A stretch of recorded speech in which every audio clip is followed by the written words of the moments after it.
I can think of a client when we first started working together. He confided in me and he was like, I think my wife is going to leave me. He would be very late coming home for dinner. He would be missing the soccer games with the kids. And it was pretty serious. Through the coaching, we found ways to get his time back so that he would make it home for dinner, so that he would make it to the soccer games. I was really excited because I was like, oh my God, we got like a really awesome increase in profit and this is really amazing. And then he's like, yeah, that's great. But what's even more amazing is that my wife is not going to divorce me. She's really happy that I'm coming home for dinner, that I'm taking the kids to soccer practice, and that we're spending more time together as a family. I have this client and I've been working with them for 6 months. I get a phone call from them. It's two brothers that run a retail store together. And I get a phone call from them saying, we're sitting in the office of a bankruptcy attorney, and we thought we probably should give you a call and see what you think before we actually went in to talk to him. Bankruptcy? What are you talking about? We've been working together. We just spent 6 months getting you guys all set up so that, the older brother could get married and go on his honeymoon, because when we first started, that was your biggest thing, that he had met somebody he wanted to marry and he couldn't imagine leaving the business to go on his honeymoon and having it still be standing when he got back. It was this amazing opportunity to do that. And now you're talking about that you're in a bankruptcy? What? Who, where, when, how? Well, we never mentioned that they happen to be a pharmacy, right? And they said, we never mentioned that back when the government changed from Medicaid to Medicare Part D, that whole switch had caused us to get $500,000 in debt to our wholesaler, and they're calling the debt, and there's no way we can pay them the debt. So we're going into the bankruptcy attorney to talk to them about. I said, yeah, no, leave that right now. Here's what you're going to do. You're going to write a letter or an email to your wholesaler saying, we've discussed this with our business coach, and we will give you a payment plan in the next 3 months for how we're going to pay back this debt without having to declare bankruptcy. Will you agree to that? Which I knew they would, because, if you go to somebody that you owe $500,000 to and tell them, we're going to work out that we can pay you back rather than go into bankruptcy, they're going to say yes. And we then spent 3 months going through managing their financials so that we've truly understood where money was coming from, where money, how they could actually increase that. We put together a plan. The wholesaler accepted the plan, which actually had them paying off the debt in, if I recall, it was going to be 3 years, and we paid it off in half that time. They're still clients today. Now 18 years later, they're still clients because, they're not going anywhere. They're quite clear of the value that I brought them.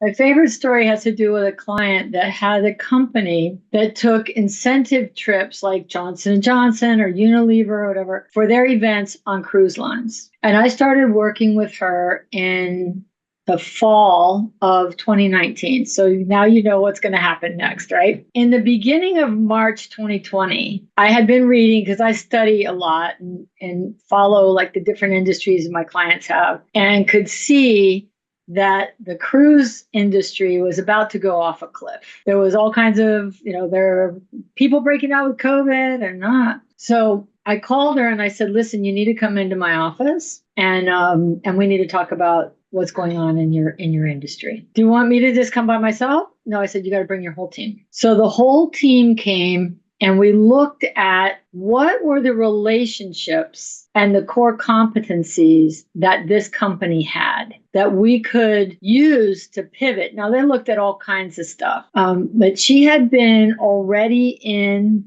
that business for over 35 years. So she had a lot of contacts, a lot of resources, and a vast amount of knowledge. Now, this didn't happen right away. But what we did was we looked at workforce housing, because on the cruise line, you could have a single person in a room as opposed to multiples, right? And they were already beginning to put in precautions to keep people safe. Now, one of the things that happened was she had sold, or bought out, I should say, part of the business from a partner. And she was not a financial person. My client was not a financial person. The other lady was. So there was like the incomplete financial records. Some of it was way behind.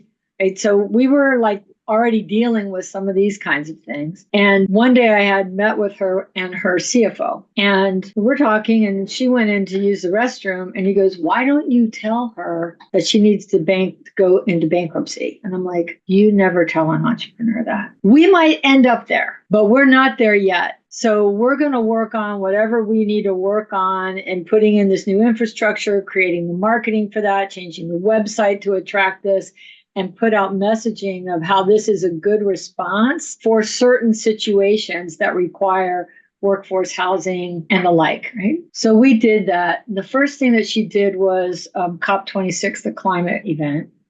And then she did G7 because they hadn't thought about how many people it was going to take to set these things up and where was security going to live, and the place that they chose didn't have enough housing. And so we were able to do that and begin to pivot the company. Now, today, they're probably 85 to 90% workforce housing, and a smaller percentage of the initial core competency of the company, which would be incentive and events and trips like that on cruise line. So that is by far my favorite story, because we came so close to losing that company.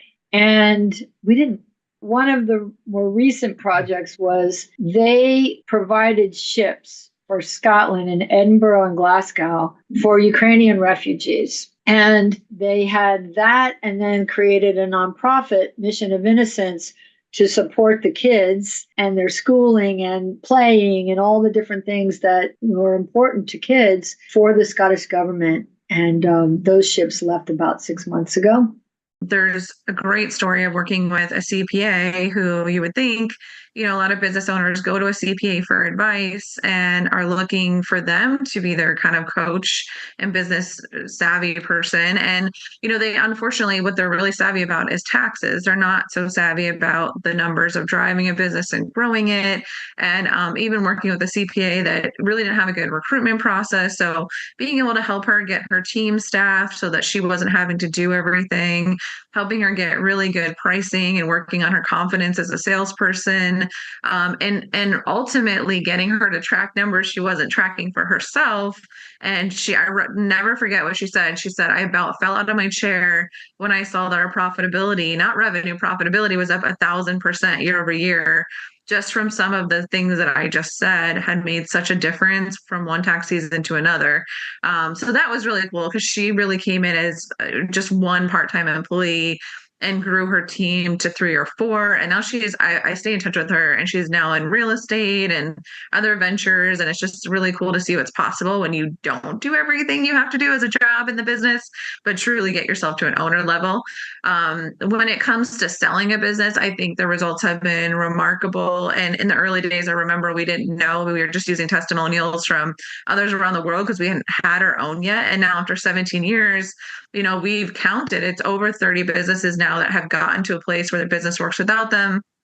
And they're either able to travel now, or they've sold their business, or they have multiple locations at this point, but it truly is running without them, or succession to a family member successfully. Those are all in that account. And if you know the stats from business brokers, it's like 85% of businesses listed will never sell. And that's the ones that actually get listed. Most of them don't, because they're not even worth the time of the broker to list. So you think about 85% of them aren't selling, and that's what they depended on for the livelihood. Where what we've seen over 17 years is 100% of the ones that have gone to market have sold, and have sold for more than they expected to get, which is the complete opposite of that statistic.